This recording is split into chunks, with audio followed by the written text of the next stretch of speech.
That's some Oscar shit right there.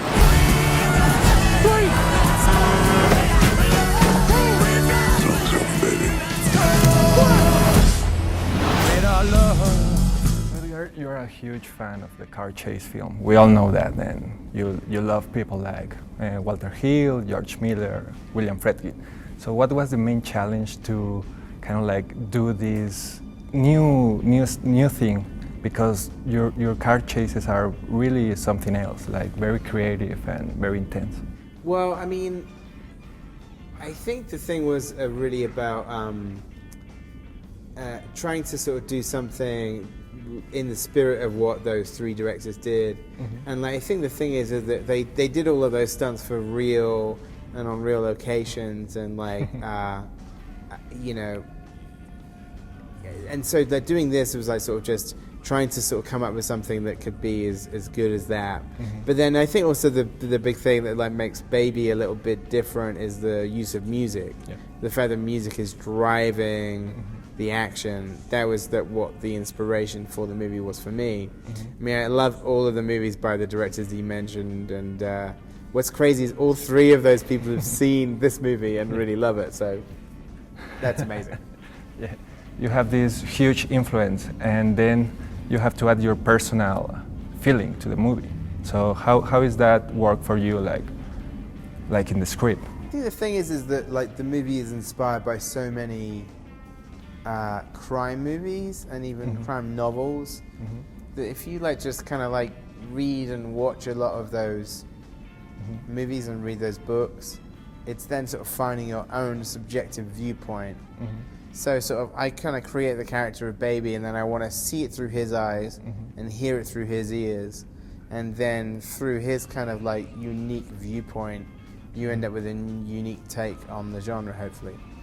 I will dare to say this is your most moving film, even if Scott Pilgrim was also a love story. So how important is that to you? I think the thing is, I mean, you know, like even with the previous movies, like those films are sort of personal and emotional to me, and I think, you know, Simon, especially in Shaun of the Dead and the World's End, I think gives really dramatic sort of like emotional performances.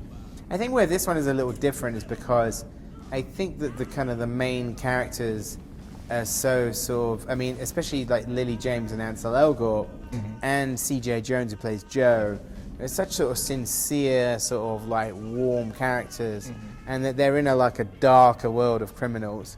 So I think it's something where if it becomes moving, it's because the audience are really rooting for everything to work out for Baby, and he's in a really tough situation, and you want him to kind of like survive, and you want him to kind of like sort of you know, be with his intended. And so I think there was always like a sort of like a real like just, you know, like rooting interest in the movie, and you know, people seem to really respond to that. And talking about the music that is so important, like you said, which is more tricky, like picking a song first and writing a scene, or writing a scene and then finding the song that has the lyrics to that scene? I think basically with this movie, it was only ever the former. Okay. I found the right song for the scene, and then I wrote the scene to the music. That's pretty much how I did the entire script. Oh, great. And what are the songs that you are more eager for the audience to discover? Oh, I think, yeah, what's nice about the soundtrack is that for some younger fans, they might not know any of the songs.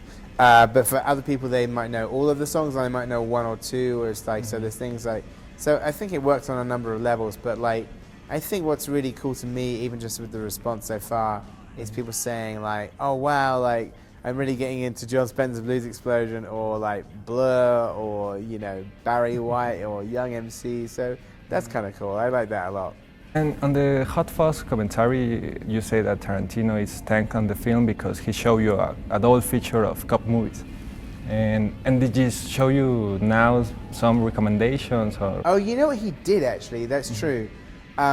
He showed me a movie that I'd never seen before when he knew I was getting Baby Driver ready to go, and I had picked his brains about his car chase sequences in Death Proof. He showed me a movie with a great car chase that I'd never seen called Night of the Juggler. with James Brolin. I think it's like made in 1980.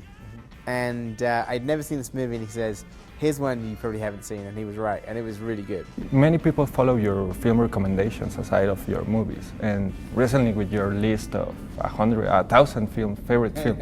So, can you mention already some of your favorite films you have seen in 2017? Oh, that's a good one. What have I really liked this year? I really like that French film called Raw.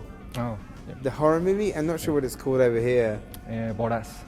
I thought that movie was great. Yeah. I really enjoyed that. I really liked Dunkirk. I thought that was fantastic. My friends Kamel Nanjiani and Emily Gordon did this movie called The Big Sick, which is really good. Okay. What else have I really liked this year? I'm trying to think. Well, there's three.